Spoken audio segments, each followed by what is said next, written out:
ngi Feeling Dakar di nga am info yu leer ci people et sport politique Feeling Dakar yaa ngi Feeling Dakar Feeling Dakar notre plateforme d'information del déglu del xool Feeling Dakar site bi lay jox information yu leer Feeling Dakar yaa ngi Feeling Dakar di nga am info yu leer ci people et sport politique Feeling Dakar yaa ngi Feeling Dakar Feeling Dakar notre plateforme d'information del déglu del xool Feeling Dakar site bi la. jërë ngeen jëf mbokk internet yu Feeling Dakar TV ñu ngi leen di jaajëfal bu baax di leen gërëm di leen sant ci ànd bi nga xam ne saa su ne yéen a ngi wéy di ko ànd ak suñu ay programme comme saa su ne aussi ci émission bi di Jano ak mu nekk la seule émission bi ñuy permettre ñu def le tour de l' actualité daal di faram-fàccee li gën a fës ci wàllum actualité ci émission bi di Jano ak di jaajëfal ñëpp di gërëm ñëpp di jaajëfal les sénégalais de la diaspora ñu ne ci diwaanu sous-région bi ak les 14 régions du Sénégal tey Jano ak am mbégte ak contentement dalal fi ki ñuy wax Mor Touré mu bokk ci bureau politique mais délégué également fële ci diwaanu Kër Massar ci fi nga xam ne rek moo di RVACD bu ki nga xam ne rek moo di professeur Cheikh Omar Diagne maa ngi lay nuyu sëñ bi Touré ma bàyyi la nga nuyoog internet yu Feeling Dakar. ñu ngi lay nuyu di la fay di la sant it ci invitation bi ñu invité. di am toujours un plaisir di waxtaanee li ci dem ci avancement wu réew mi. di ñëw nag comme ni nga ko waxee ci turu RVACD rendez-vous pour la vérité ànd ci dëgg bu professeur secrétaire général Cheikh Omar Diagne ñu ngi nuyu waa RV yëpp. di ci jiital nuyu donc suñu secrétaire général Cheikh Omar Diagne et puis di beral nuyu tamit waa Kër Massar ñi nga xamante ne bi maa leen di représenté dans le cadre de la délégation départementale. ñu ngi leen di jaajëfal. ànd ci dëgg seen digganteeg ñi fi nekk moom taxawaay bi lan la.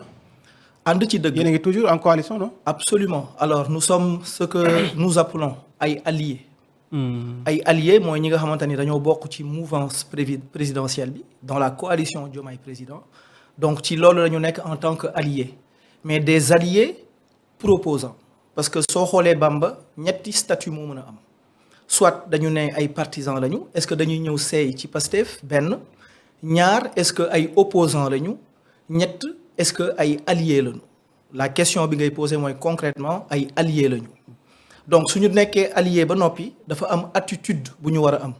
attitude bi nag ñeent la mën a nekk soit dañuy neutre ci lu xew ci réew mi soit dañuy nekk des cautionnaires mooy loo xamante ni bii lu réew mi def wala lu ñu def ci nguur gi rek ñu ne waaw d'accord nañu wala ñu ñëw nekk ay détracteurs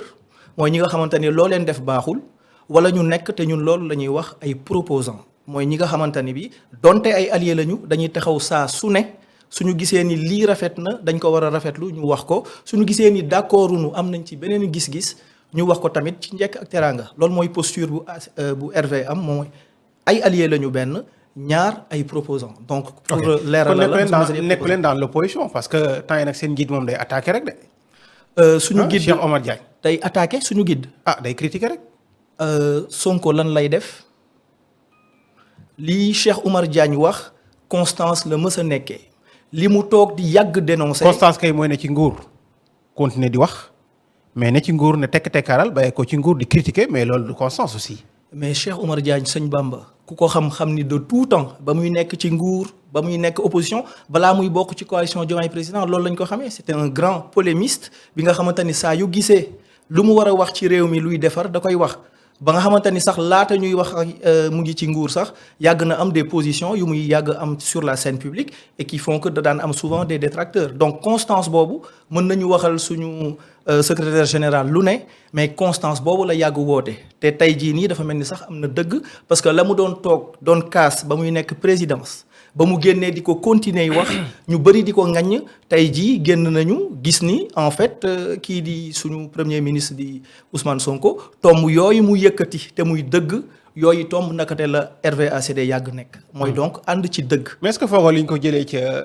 palais moo ko xaw a métti rek moo tax temps muy critiquer rek. léegi ñaari position moo am soit donc Bamba yow da nga mësut a dégg Cheikh Omar Diagne je pense que ni yàgg nga ko dégg sur la scène publique. non dama koy déglu kay. est-ce que bi muy nekk présidence mu ngi doon wax d'ailleurs bi mu doon sax wax biir présidence wax moo tax ñu jëlee ko fa. très bien léegi bi mu génnee président wax mu jaar ni moom wax jaar ni. waaw léegi dama lay topp ci sa wax léegi bi muy nekk présidence da doon wax léegi mu génn di wax ngeen ni en fait dafa mer moo tax muy wax ba muy nekk biir présidence dafa meroon wala merul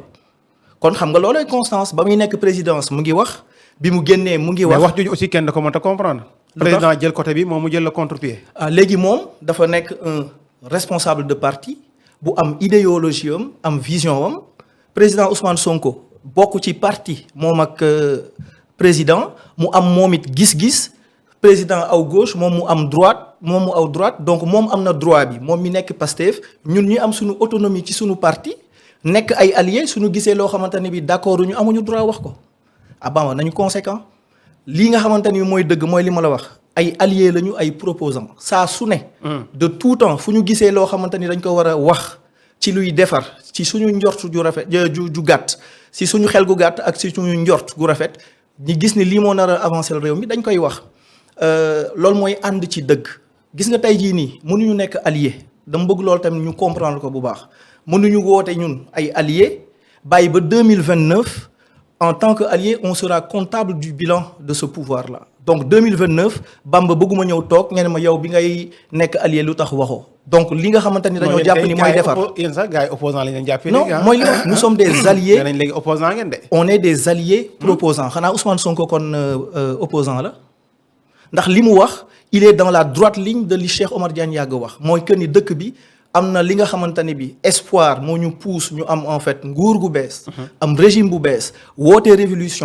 révolution woote rupture systématique rupture boobu noonu la ñuy xaar gis nga ci projet bi dañu ko gëm bu baax a baax nous ne sommes pas en fait des témoins de seconde zone ou pas ay artisans lañu dañoo gëm projet bi kenn duñu ci génne dañ ko gëm moom moo tax ñu porter en fait le duo Ousmane Sonko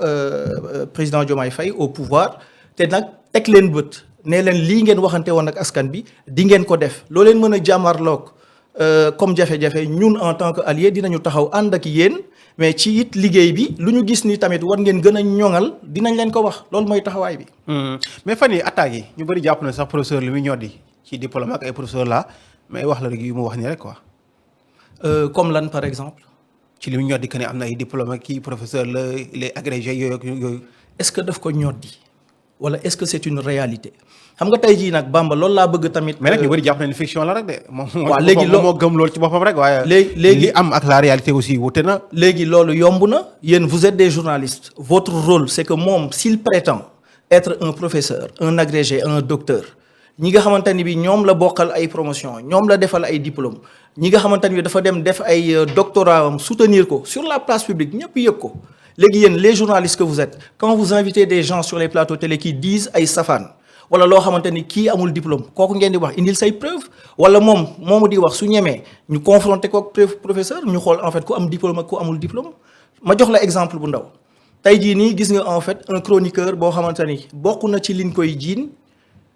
ni amul diplôme BFM kase tu imagines une seconde un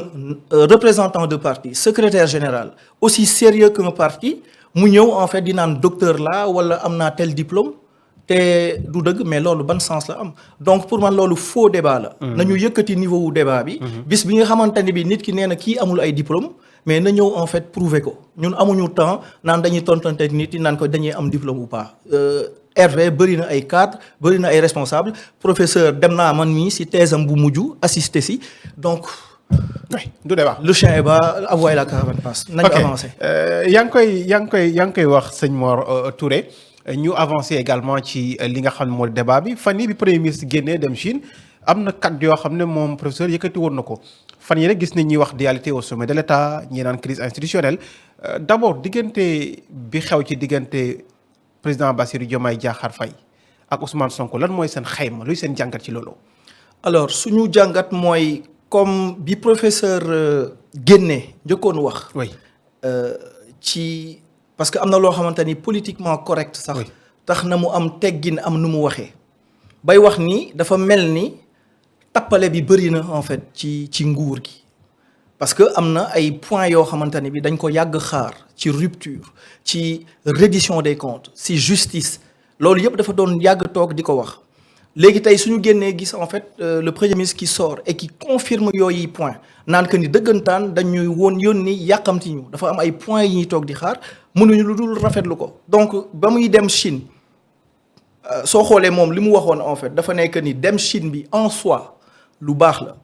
professeur ku ko déglu xam ba laata muy dem Chine sax bi Ousmane Sonko commencé def des voyages dans la sous-région di dem Côte d'Ivoire di dem Guinée di dem Sierra Leone moom moo njëkk a jóg ne lii lu ñuy rafetlu la géopolitiquement parlant dafa doon ay points yu am solo ci yan relation économique la ñu war a mën a am notamment autour du bauxite du fer de l'acier si axe boobu noonu Guinée Sierra Leone et cetera daf ko rafetlu woon ba mu demee Chine it mu rafetlu ko par contre demum Chine bi dafa amoon lu bëri en fait lu ci laxasu am na gisante bi mu am avec les officiels chinois le premier ministre et puis son homologue et puis le président am na li mu dem defe ji au forum de Davos forum Davos bi muy wax dafa ne en fait forum bi tappale la parce que acteurs ya fa ne la leen di yëkkati du en fait lii tax suñu dëkk yi avancé donc waxul ka fa dem tappalekat la mais dafa ne ñu waa forum ba lañ fay def tappale la donc ka fa dem su dee dafa dem am yu mu fa lijjanti. bu dee forum bi tappale kay ko fa dem kon tappale la. déedéet soo fa demee. soo fa demee non soo fa demee. déedéet soo fa demee. allez-y. parce que c'est des grands de ce monde également. c'est de grands industriels qui sont là-bas. pour défendre seen ay intérêts. donc au nom de la souveraineté Ousmane Sonko su fa demee ça peut être positif mu déglu xool lu ñu koy wax mais lu ñuy indil. dañuy xool ndax méngoo nag suñuy intérêt parce que ña fa nekk imaginez en fait forum du Davos dafa amoon en marge du forum. dañoo am en fait benn kuréel bu ñu tuddee Young Leaders. daf ci am en fait ay nit yoo xamante ni bi xam nañ leen bokkoon nañ ci ku mel ni Karim Wade bokkoon na ci Young Leaders yi ku mel ni Macron bokk na ci Young Leaders xoolal day yi ku mel ni Macron lu mu def économie France c'est-à-dire que ni ñoom ils ont pris des personnes yoo xamante ni am nañu influence ci seen dëkk ku mel ni Ousmane Sonko ku am influence non seulement ci Sénégal mais ci Afrique donc ñoom c'est eux qui ont intérêt à faire venir Ousmane Sonko Ousmane Sonko nous pensons qu'il est assez intelligent pour su demee xool ñooñu lan lañ koy doyee parce que ku mel ni Macron gis nga il a mis l'économie de la France à genoux donc parce que simplement il était un young leader bi Karim Wade di nekk ci digg dooleem ci lañ ko woo def ko aussi un young leader parce que dañoo gisoon ni jamono jooju accointance yi mu am ak papam tax na fokk ñu invité ku mel ni moom ku mel ni Ousmane Sonko tam loolu la ñu gis ci moom ñoom ñoo am intérêt ci Ousmane Sonko maintenant à nous de voir Ousmane Sonko su demee ba wax ak ñoom ana lan lay indi sur la table et cette critique ak cette criticité de position dinañu toog di ko am saa su ne ak ku mu mën a doon Ousmane Sonko n'est pas infaillible dañoo gëm ni patriote la dañu gëm ni c'est lui qui a porté en fait cette révolution moom ak ñi mu àndal avec la coalition RV-ACD mais par contre on est autonome gënuñu bëgg moom en fait li tax réew mi war a avancer penc mi ni mu war a mel daf ko war a mel et s'il faut lui dire moom à Ousmane Sonko moom au président en fait de la République ci njekk ak teranga parce que RV-ACD ci loolu lan ñu xam waaw su dee dañu war a wax li ñu leen war a wax ci lii nar a defar penc mi on le dira ak ci teggin nag fan yi mooy déclaration bi mu def en tant que parti PASTEF chef li nga xam ne moo di président bu parti PASTEF comme ni ma ko waxee am ay kaddu yu mu yëkkati ñu bëri jàpp ne kaddu yooyu aussi naka nga ko jàngatee d'abord yow. alors mooy li ma la doon wax sa njëlbeen Bamba man bi ma ko dégloo dama am quelque part. foo d'accord naka laa koy wax non dama d'accord dans le fond. mais dama am quelque part un soulagement. parce que man dama gëm ni. voilà des personnes je pense au président Ousmane Sonko je pense au président de la République je pense que ce sont des personnes qui sont éminemment patriotes bëgg nañu en fait dëkk bi en fait dox. gis nañu injustice yu ñu dundoon bëgg nañ ko jooyanti gis nañu ni ay nit la yoo xamante ni seen loxo set na am nañu yéene ci askan wi. mais dama amoon benn contradiction entre posture boobu ma leen di jox ak ni may gisee dëggantaan ni dëkk bi mu ngi dem parce que man dama gis ni dafa yéex justice bi doxeewul ñun ni ñuy xaar mu war ko doxee reddition des comptes bi yéex na li ñu jàpp ni dafa waroon a doon rupture dañuy gis ni lenteur da ci am donc. quand j'entends enfin le premier ministre sortir wax yooyu vérité damay am soulagement parce que daf may réconcilier ak contradiction bi nekkoon ci man naan mais gars yi man lii laa gëm ci ñoom mais dafa mel ni damay des a gis taxawaay bi et quand il est sorti côté boobu la mu soulager donc damay appuyer li mu wax pour wax ni dëggantaan il faut dëggantaan ñu jooyanti jàmmaarloog nag système bi parce que en fin de compte mbir mi lenn rek la c'est le système contre l'antisystème. Et pour revenir ci la ma la waxoon sa njëlbeen ñun on est des alliés et on se mettra debout de manière farouche contre le système te Ousmane Sonko ba muy wax système bi la jàmmarloog et il nous aura à ses côtés tant que yii muy wax moom la nekk di continuer def. ok mais bu demee ba ne Sénégal amul crise li mu am mooy manque d'autorité dem ba ne ñi koy xaar mu démissionné du démissionné bu ñu ko dàqee mu dem à l'Assemblée nationale dem ba ne bu président mënta gouverner na ko jox mu gouverner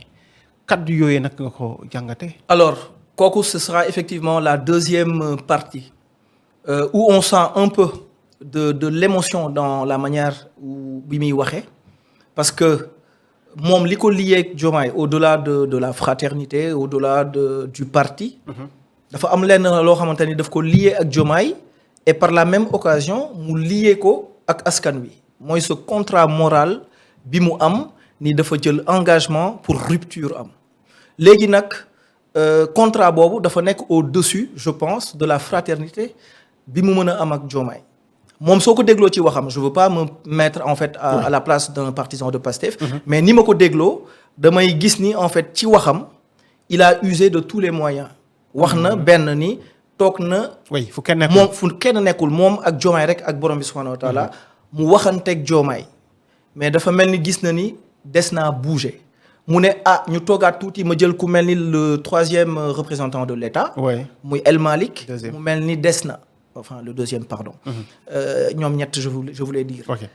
mu mel ni des na mu yem en fait si seen sérail politique mu mel ni ba léegi des na si la jël en fait l'opinion à témoin et loolu je pense que c'est très bien parce que en prenant ainsi l'opinion à témoin dafay gën a leeral taxawaay bi alliés yi it mën a am parce que ba muy waxanteeg loolu Diomaye di ko wax ak El Malick di ko wax ak waa parti bi ñun ñi RVACD di nekk ay alliés yëguñu woon donc la communication qu'il a faite également elle nous est destinée moo tax lu ñu déglu la bu baax et pour positiver li mu wax dem na ba wax ni ci fan yu néew dina am un plan de redressement bu ñuy proposer man loolu je l'attends avec impatience parce que RVACD position wu allié wam bi mu ngi koy revendiquer et sa position de proposant donc lu ñu indil sur la table ak ku mu mën a doon on verra ana intérêt au Sénégal fi mu nekk ci lu nu jàngat et on le dira dans les formes qu'il faudra le dire maanaam ci njëkk ak teraanga mais avec voilà les mots qui sont les nôtres quoi. ok après moom président génn mais ci beneen anam bi muy recevoir conclusion yu dialogue national bi moom aussi mu am benn tontu boo xam ne am na nu mu ko tontoo d'abord sa jàngat ci boobu la sortie wu président en disant que moom d'abord ci li muy sukkandiku mooy la réconciliation après réconciliation mooy stabilité après stabilité mooy jàpp na ne dëkk bi aussi am na jafe-jafe si wàllum koppar ak yooyu d'abord taxawaay boobu président am naka nga ko jàppee. Alors man je reconnais au président ici la hauteur qu'il prend par rapport au premier ministre qui xamante ni il est bien plus impliqué il prend de la hauteur pour wax moom son combat principal pour le reprendre c'est mu am stabilité politique ci dëkk bi am jàmm ci dëkk bi ci loolu lay mën a am le cadre pour que investisseurs yi mën a ñëw et que loolu noonu fierté wu Sénégal la loo xamante ni ñëpp dañ ko koy ñeewee mais li mu expliqué yëpp parce que man j'ai pris la peine de l'écouter 2 fois et de retranscrire même son message bi mu def dama ko bindaat pour jëlaat moo yëpp yi mu wax mais li nga xamante ni moom la fësal pour man dafay ñëw sax confirmer position Ousmane Sonko parce que mu ngi wax en fait que ni sénégalais yi dañoo jóge fu metti ñoom gis nañ ko ci situation économique bu jafe et que moom li ko war mooy il n'a pas le droit à l'échec li mu war a def mooy fexe ba justice mën a joyantiku li mu war a def mooy fexe ba reddition des comptes mën a am donc loolu yépp muy wax pour man pour mu am fokk ñu jëm ci li nga xamante ni moom le président Ousmane Sonko proposé moom mooy dëggantaan la justice oui il le faut parce que loolu en fait am na ci sunu parti bi benn mbokk Souleymane mu ngi en France je le salue au passage dafay wax mu ne en fait dafa am un bilan immatériel boo xamante ni bi lu waroon lijjantiku la ci on va dire 3 premiers mois yi bokk na ci tout ce qui est justice tey jii nii gis nga même président Ousmane Sonko bi mu jógee Chine ci kàddoom bi muy njëkk a wax laata kii bu mujj bi mu ngi expliquer en fait la question autour du rabat d'arrêt jàpp na ni c'est une injustice jàpp nañu ni en fait ci justice de manière générale c'est pas toute la justice mais am na justice ni muy doxee noo xamante ni dafa mel ni dafa jeng te ñun loolu RVACD dafa bokk dans les combats majeurs yi ñuy woote mooy que ni la justice elle passe avant tout gis nga borom bi subhanahu wa taala mi ñu sàkk xaadim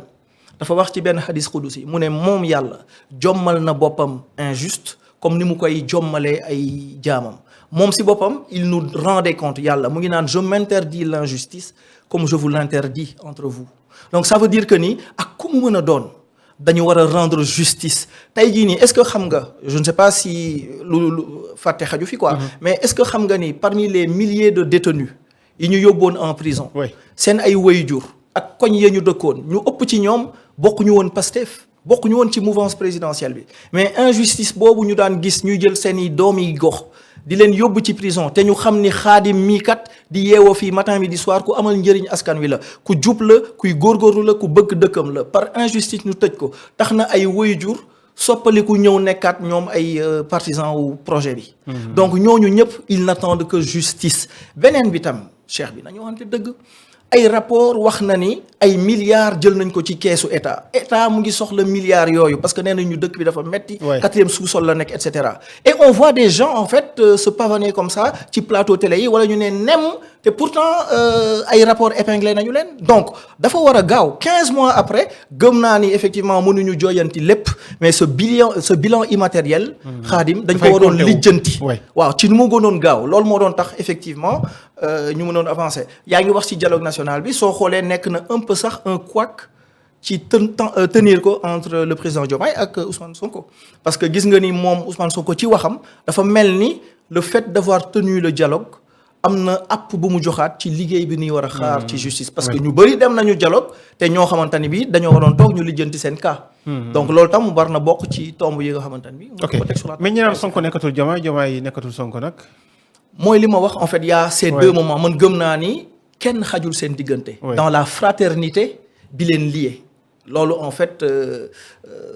kenn xaju si par contre mooy li ma la wax am na un contrat moral gannaaw bañ ñu waxee Sonko Diomaye Sonko dañu ne ok le projet qu'on vous présente ñun le tandem mu ngi nii donc man dama xaj en fait ci diggante googu moom mooy ce contrat moral qui lie Diomaye le président ak képp koo xamante ni bi dafa jàpp ni moom am na ne serait-ce que benn mot wala deret wala sax ñàkk boo xamante ni def na ko dans le sens du projet donc il faut que ñoom it ñu yaatalaat dënn yi te xam ni dañoo gëm ñun projet bi comme ñoom ni ñu ko gëmee et que recul bu ñu mën a am peut-être mën na nekk un plus pour ñoom donc quand on propose quand on critique ce sont des critiques qui sont fondées mën nañu juum nag mais xëj na ni loolu suñuy wax it mën na am lu muy yokk ci ni ñu war a leeralee askan ok président mu ngi koy wax keroog nee na problème majeur bi moo doon diggante justice ak askan bi tey boo dégloo ñenn naan même ministre de la justice dañ ko fi war a jëlee jox ko koo xam ne ab partisan la ci parti bi pour que mu régler dëkk bi d'abord pour ñu jox ko kenn koo xam ne peut-être dina sàmm carrière am alors ñaari moment lay tontu en soi ñi dénk ñoom ñoo war a doxal ils doivent prendre des personnes en qui ils ont confiance des personnes qui portent le projet pour ñu mën a avancer ci ministre de la justice mënuma wax lu bëri ci moom acteur de la scène publique ñu bëri gis nañu ni effectivement koo xamante ni ku droit la woon koo xamante ni bi da doon wéyal mbir yi ni mu war a doxee dama leen koy nangul mais man dafa am baat boo xamante ni wax na ko assemblée nationale man ci loolu laa koy jàppee te loolu daf moom naqari mooy ba muy wax bay naan moom kenn du ko teg pression ci dëkk bi muy Ousmane Sonko di président Diomaye rawatina en fait jëwriñ bi yor justice moom la ñu war a sax teg pression il doit savoir que ni dañ ko yónni yàqamti ko et que dañ ko war a teg pression mais une pression positive pression bi mooy lan mooy en fait ci injustice justice bu desa taxawee njaaxanaay moom moo tax ñu am instabilité bi yëpp ba yàlla def 2024 saafara am si ba ñu am changement donc moom avant qui que ce soit d'autre moom la ñu war a teg une pression positive pour mu gaaw lijjanti li nga xamante ne bi mooy li askan wi di xaar mooy que justice soit rendue à ces 87 personnes qui sont mortes justice soit rendue à tous ces détenus justice soit rendue à toutes ces personnes qui ont perdu de leur mobilité de leur activité etc loolu c'est quelque chose qui devait se régler en 6 mois est-ce que ce sera avec lui est-ce que ce sera avec quelqu'un du pouvoir est-ce que c'est avec un allié ou je ne sais pas mais ñoom ñi nga xamante ni ñoom la ñu dénk à eux de prendre la bonne personne mais man en tout cas monsieur Diagne waxam boobu noonu dama ko ci mere ñëpp ñi nga xamante ni amul kenn ku ñu sexal lem ne ko kaay jël bii poste te xam nañu ne dëkk bi fi ñu ko jëlee dafa sori dafa metti ñoom seen jëmmu bopp nee nañ ñu dëkk bi kat situation bu metti la nekkoon. dañ leen neewoon sax premier sous-sol la mais gars yi ndakate 4e sous-sol la ñu nangul leen ko na ngeen gën a gaaw serrewaat ceinture donc képp ku am nombal tànk moo xam da nga bokk Pastef moo xam dañ la wóolu indil la. il faut que ils s'attendent à ce que la pression leur soit mise et ñun RVACD. la position de proposant bi ñu am pression boobu képp ku ñu dénk. sexaluñu la lem nga ñëw ñu lay fay ci les deniers de l'État di la fay en fait sur le contribuable sénégalais. le peuple en fait a le pouvoir et c'est ce peuple là qui mettra la pression à toute personne détentrice de l'autorité. ok pour jeexal ci mbirum Sonko ak Diomaye démb gis nga premier ministre gunge na le président mu dem fële ci diwaanu Bénin ñu bëri di aussi di partager image yi parce que fan yi am na ñu génnoon di wax que ne way ñoom ñaar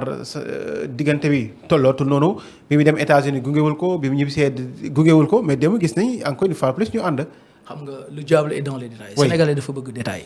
gis nga président Diomaye moom très tôt bi muy door a ñëw dafa ne mais tout le protocole qu'il y a autour de suñu ay sorties ak yooyu yëpp. dama bëgg ñu réduire ko au maximum. donc su dee kenn mën na ma bañ a topp sax mais nañu def noonu mais li nga xamante ni mënta ñàkk na am donc nañu réduire en fait ce protocole au maximum. donc c'est normal que des fois le premier ministre vienne. et que ils ne viennent pas donc pour man loolu. c'est la suite normale des choses que mu demoon ànd ak moom mu ñàkk dem mu ànd ak moom. amul lenn lu muy changer sur la situation du pays donc détail la quoi. voilà on vous rappelle que ñu ngi dalal Mor Touré bokk ci bureau politique bu RVACD bu professeur Cheikh Omar Diagne ci émission bi di Jano ak di waxtaan ak moom di faram-fàccee li gën a fës ci wàllum actualité ñu jàllaat ci beneen actualité mu di l'actualité judiciaire bokk na ci chroniqueur bi di Badara Gadiaga ñu teg ko loxo. mais jëlee ay charges yu diis teg ko ci noddam bokk na ci division de fausse nouvelle article 255 bokk na ci offense ci koo xam ne dafa yor ay ndombo tànk bokk na également ci li nga xam ne moo di ay kaddu yoo xam ne dafay laal ci jëm ci wàllum bonne mœurs mais également l'article 80 bi wax ci wàllum atteinte à la sûreté de l'État ñu jortees ne dafa joti xaalis daal pour nasaxal li nga xam ne moo di réew mi d'abord mbirum Badara Gadiaga coow li bëri woon na amul dafa falsifié BFM Badara amatul droit toog ci télé bi di wax di attaquer diw def nangam d'abord l'arrestation de Badara yéen ban perception quand même ngeen ci am. lu ñu metti sëñ bi xam la noo ñu metti moom mooy que ni malheureusement nga baal ma Khadim sa corporation lay attaqué waat c'est-à-dire yéen da ngeen bokk en fait ci contre-pouvoir da ngeen war a bokk ci ñuy yëkkati level bi ci débat bi ñuy wax. pour man des personnes comme monsieur Gadiaga su doon presse def na li ko war pour man en fait. prototype wala profil yi nit yooyu yëpp dinañuy wàññi en fait li leen di gis ci plateau yi. dafa falsifier BFM ou pas donc loolu su dee luñ ko épinglé la dañ ko war a topp loolu c'est un premier point. beneen bi gis nga RVACD dafa bokk ci suñu idéologie. ni que ni nous sommes un parti d'inspiration islamique. dëggantaan yonent bi sallam mooy suñu modèle képp ku mu mën a doon moo xam da nga bokk RVACD moo xam opposition nga bokk moo xam Pastef nga bokk mënuñu en fait di rafetlu ci penc mi. ay kaddu yoo xamante ni day ñàkk worma donc le fait effectivement de tenir certains propos à longueur de journée. di ko yàq ci nit boo xamante ni nekkul foofu. nit koo xamante ni papa la comme yow nit koo xamante ni am na yaay am na papa am yi doom ngay ñëw di ko yàq ci nit ki alors que nekku fa waxu la defu la mais kooku du yoon lu ñu war a lijjanti la donc il faut que ça soit sévère gis nga nit yu def yu mel noonu. ci saa si dañ leen war a lijjanti leen en flagrant délit xëy na mën nañu bañ a topp yenn yu sori yi et cetera amende la ay amende yu dëgër pour que ci penc mi mais wax gu sell mën fi am quoi beneen bi mooy. am na moom li mu wax mais nag moom nee na débat la woon Amadou Ba daal lu mu ko wax moom aussi mu tontu ko rek. waaw mais na tontu Amadou Ba déjà lu ci yoonu kële déjà benn ñaar am na yu mu wax nee nañu fausse nouvelle am na yu mu wax ne juge lii la wax diw mais loolu c'est de la diffamation. donc na indi ay preuves ni juge loolu la wax nit ki donc loolu mën nañ ko toppee. mooy condamnation de jeunesse. mu ngoog leneen yi affaire nañu waxante dëgg ñi nga xamante ni ñu ngi koy défendre sax Xaadim amul kenn ku si sañ ñëw wax en fait jaaraat ci kàddu yi mu waxoon mooy kon ni dafa tegginewu. pourtant gars yi défendre nañ ko y a Pape Djibril Fall. mooy li ma la wax ñoom ñooñu di ko défendre ñoom ñëpp kulluhum koo ci mën a jël amul kenn ku si am sañ-sañ ne lii la def maa ngi koy défendre li mu wax dëgg la su doon sax. la muy wax am na lu ciy dëgg du ci penc la ñuy waxee yooyu kaddu. parce que penc bi nag dafa am nen lu ñu ko war a gérer man y a des choses yoo xamante ni peut-être su dee gëm naa ko sax di ko wax mu nar a ñàkk teggin du ma ñëw ba ci sa plateau naan damay xotti woor ma di ko wax ñëpp di ñu dégg l'enfant de 5 ans de 6 ans de 7 ans ak ki nga xamante ni mu ngi def BFM ak bac xale yooyu di dégg ay yooyu kàddu nga koy toog di ko répéter à longueur d'émission doo ko yemale foofu rek à chaque fois nit ki mu nekk fa ñàkk fa nekk nga koy wax loolu saa waay nañ ci waxante nag nañu waxante dëgg beneen bi mooy ci li mujj ci li nu koy topp dañoo njortu ni am na ay financement xëj na yu jaar wala boog des transferts qui sont passés par son compte donc loolu xawuma ci lu bëri mais ñu ngi topp di xool en fait fi mbir bi di teer mais su dee leer na ni effectivement y a des gens qui sont derrière et qui essaient de déstabiliser l'État man boobu damay d'accord ni effectivement nañu jël ay mesures yu sévères parce que nee naa la nag man li ma gëm mooy dëggantaan on a le système et l'antisystème ñi nga xamante ni bi instabilité ci dëkk bi wala la fa newoon li fi newoon continuer looloo leen arrangé ñu toog seen donkaase gi toog muy dox te Ousmane Sonko ñëw de manière farouche identifier leen ne leen lii dootu fi am pour man ñaari camp yooyu ñoo am moo tax pour Hervé positionné wu en faveur du système lu yomb la mais nag même si on est du système de l'antisystème pardon si on est de l'antisystème jàmmaarloog système bi képp kuy woote ni moom day xeex le système nekk ci antisystème bi suñ ko gisee mu am ay taxawaay yu waroo ak ni mbir mi war a doxee dinañ ko wax. pourtant rek bi ñu ko jàppee gis nañ la société civile ñu ci bëri ñëw di ko jàppale ne Badara dañu koo tooñ kese. xam nga fu mu nekk nii l'affaire est entre les mains de la justice. oui man dama njort mais je veux dire taxawaayu société civile dans tout ça parce que ñoom dañ jàpp ne mbir mi am na lu ci laxasu mbirum jaay doole la mbirum sax naxasal ce qu'on appelle la liberté d'expression la. Khadim est-ce que d'accord nga yow kàddu yooyu mu wax yow journaliste nga. yor nga plateau est-ce que d'accord nga ni kàddu yooyu lu waxu la ci penc mi je ne pense pas fooguma ko est-ce que d'accord nga ngay wax ci nit ki te moom nekku fa à la troisième personne nga koy jiiñ dara loo xamante ne bi ñëpp gis nañu ni en fait c'est faux c'est factuellement faux parce que yaa ngi naan juge bi lii la wax du ma jaar ci terme yi mu wax c'est faux ngay wax ko donc loolu du yoon du war a dal sa kaw léegi société civile gis loolu yëpp gis atteinte aux bonnes mœurs yooyu yëpp mu ñëw léegi ne ñoom ñëpp en fait dañu langaamu ne dañ koy jàppale on est dans un pays de droit loolu mooy wane ni ñoom ñu dem jàppale ko c'est une bonne chose ça montre que ni la démocratie respire par contre war nañu mën poser wu la question de dire quel va être le rôle de la société civile et ci souveraineté bu ñuy woote te nga xamante ne Ousmane Sonko insisté na si président Diomaye Faye tamit insisté na si moom mooy que ni fi ñu koy xaar mooy ñu am souveraineté ci lu ñuy def donc parti politique yi seen financement dañ ko war a lijjanti mais de cette même manière tam société civile waratuñu di xaar bitim réew di am dërëm bu muy dugal ci gafaga yi en fait société civile la société civile sénégalaise doit avoir une force une présence et un contre-pouvoir lu état di def su si d'accordul it mu génn wax presse it naka noonu mais it waruñu di xaar que on les finance de l'extérieur donc yooyu société civile yëpp la question qui est mise sur la table Ousmane Sonko ne nañu xool naka la ñu di financer ñu autonome parce que nag ku ëmb sa sankal làq sa sutura donc il faut dëggantaan ñu dem vers une souveraineté pleine de toutes les corporations yi nga xamante ni dañu nekk en fait sur la scène publique. voilà ñu jeexalee ko rek mbirum ki nga xam ne moo di Moustapha Diakhaté ak Bachir Fofana ñoom ñu ngi ci kaso gi tey lañ la woon joxe seen verdict mais finalement grève ñi nga xam ñoo di greffier ñoo ko daal di gàntal ñoom it seen dugg kaso naka nga ko appréhender. alors pour tout te dire xam naa ci question boobu damay passe ndax wax dëgg du lu ma toppoon lu bëri. et puis xëy na peut-être su ma siy wax sax dañuy naan kii nii dafa jeng. tu prends le cas de Moustapha Diakhaté le jour où il a parlé de ki gën ci àdduna ki nga xamante ne mooy suñu référence suprême di Yonent bi sallam kooku man bés boobu en fait la pare ci ay mbiram. donc lu muy wax ak la muy def lijjantiwuma ko donc su ma toogee di wax ci moom peut-être que y aura de l'injustice donc moo tax lijjantiwuma ay kaawam mais moom xëj na su dee mën naa ko jox conseil en tant que jullit en tant que père de famille na xoolaat taxawaayam te ñëwaat tuub fa mu waxee woon la yu tegginewul woowu ci Yonent sallam mu lijjanti ko sinon adduna en fait dina ko yar loolu laa am lu wax ci moom quant à Bachir Fofana j'ai pas trop suivi moom son cas mais de ce que j'ai compris diffamation la def dafa tooñ na jéggalu ñëw wax ni man maa tooñoon lii la et puis ñu xool le charbon la caravane passe. ok en tout cas merci jërëjëf sëñ Mor di la jaajëfal lu baax di la gërëm di la sant et puis di la am mbégte bu baax a baax dal la ci plateau bi. lan moo nekk rek kàddu gu mujj gi. jërëjëf Baye Khadim ñu ngi lay remercier encore de nous donner cette tribune là. ñu ngi lay sant bu baax a baax. yéen a xam ban yéen a ngi am ci Feeling Dakar. yàlla na ko yàlla fulandil. ba ngeen am ci ay résultats yu sut seen njort. Si tu permets rek ma remercier waat waa RV. oui ok. est-ce que mën naa passer un numéro wala. allez-y, y a pas de souci. waaw ñu remercier waat waa RVACD ci taxawaay wi nu am def une mention spéciale au bureau politique bu nekk di liggéey bu am solo et que tout dernièrement. li ñu mujj def moom mooy ouvrir symboliquement la délégation départementale de Keur Massar.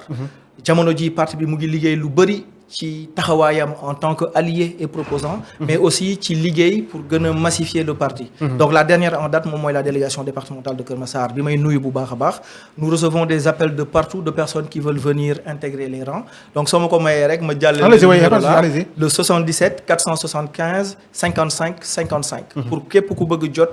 les membres du parti pour mën a ñëw massifier ak le site rv-acd.com ñu leen di jaajëfal bu baax. jërëjëf en tout cas ci Mor Touré ñu ngi koy jaajëfal bu baax mu bokk ci bureau politique mais également délégué la fële ci diwaanu Kër Massar